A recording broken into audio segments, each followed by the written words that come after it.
दोस्ती से बड़ा फर्ज। किशन और मोहन दो जिगरी दोस्त थे। दोनों ही साथ बड़े हुए और साथ ही पढ़ाई लिखाई भी की, लेकिन स्कूल के बाद दोनों अलग हो जाते हैं। मोहन, हम दोनों आज अलग हो रहे हैं, लेकिन आज से ठीक 20 साल बाद इसी चौराहे पर मिलेंगे। दोनों एक दूसरे से वादा करके अलग हो जाते हैं। किशन दूसरे शहर में आगे की पढ़ाई करने चला जाता है, तो मोहन अपने पिता के साथ दुकान में हाथ बटाने लगता है। पिताजी, मैं भी किशन की तरह दूसरे शहर में पढ़ने जाना चाहता हूँ। उसके पिता एक शराबी इंसान थे। अरे बेटा, तू क्या करेगा शहर जाकर? अरे पढ़ाई करने के बाद किसी की ऑफिस में नौकरी है ना। अरे वो तुझसे ढेर सारा काम करवाएगा और बदले में 4 अठन्नी पकड़ा देगा। तो राजा है राजा, अपनी दुकान में बैठ बच्चा। पर पिताजी, ये गल्ला तोलना मुझे अच्छा नहीं लगता। अरे इसी गल्ले को तोल तोल कर तो मैंने तुझे पढ़ाया लिखाया, इस लायक बनाया, और आज तुझे ये गल्ला तोलना अच्छा नहीं लगता। ये बोलकर वो मोहन को एक जोर का थप्पड़ लगा देते हैं। मोहन को थप्पड़ से गुस्सा आ जाता है और वो घर छोड़कर चला जाता है। 1-2 दिन भूखा रहने के बाद मोहन को पिता की बात याद आती है। ऐसा कौन सा काम है जिसमें खुद के लिए मेहनत करना और ज्यादा से ज्यादा पैसा हो? वो सोच में पड़ जाता है कि तभी उसे घोड़ों की आवाज आती है। वो एक पेड़ के पीछे छुप जाता है और जहां देखता है कि डाकू कैसे एक चादर फैलाते हैं और उसमें ढेर सारे सोने के गहने डाल देते हैं।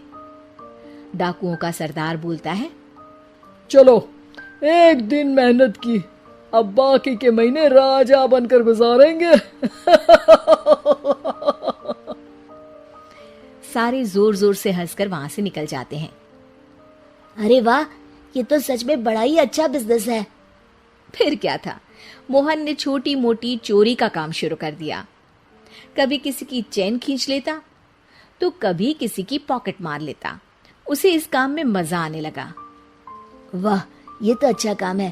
पिताजी ठीक कहते थे, कुछ नहीं रखा पढ़ाई लिखाई में, सारा वक्त पढ़ो, फिर किसी और के लिए काम करो, और महीने के अंत में वो पकड़ा देगा 4 अठन्नी। ना बाबा ना। धीरे धीरे समय बीतता जाता है और मोहन जाना माना चोर बन जाता है। लोग उसके नाम से कांपते और कोई भी पुलिस वाला उसे पकड़ ही नहीं पाता। सभी उसका चेहरा पहचानते, लेकिन वो कहाँ रहता है ये किसी को पता न था। फिर एक दिन वो भी आ जाता है जब मोहन को किशन से मिलने का दिन याद आता है। ओह, 20 साल बाद आज ही का दिन है जब मुझे अपने यार किशन से मिलना है। और फिर वो उस शहर में जाता है और चौराहे में खड़ा हो जाता है। काफी समय तक वो अपने दोस्त का इंतजार करता रहता है, लेकिन वो नहीं आता। मैं भी पागल हूँ, किसे 20 साल पहले की बात याद होगी। कुछ देर इंतजार करने के बाद वो वहां से जाने लगता है कि तभी सामने 2 पुलिस वाले आ जाते हैं और उसे गिरफ्तार कर लेते हैं। मोहन को आश्चर्य होता है कि उन लोगों को मोहन का पता कैसे चला।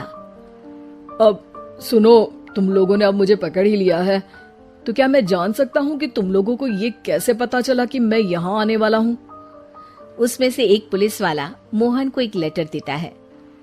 मोहन लेटर खोलता है जिसमें लिखा होता है, मेरे जिगरी दोस्त मोहन, मैं जानता था आज दुनिया यहाँ के वहां क्यों ना हो जाए, तुम यहाँ मुझसे मिलने जरूर आओगे।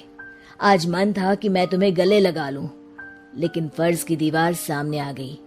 20 साल बाद तुम एक मुजरिम के रूप में मेरे सामने खड़े थे। माफ करना दोस्त, देश के प्रति मेरा फर्ज मेरी दोस्ती के आगे छोटा पड़ गया। मोहन की आंखों में अब आंसू थे। वो चुपचाप वहां हाथों में हथकड़ी बांधे चला जाता है।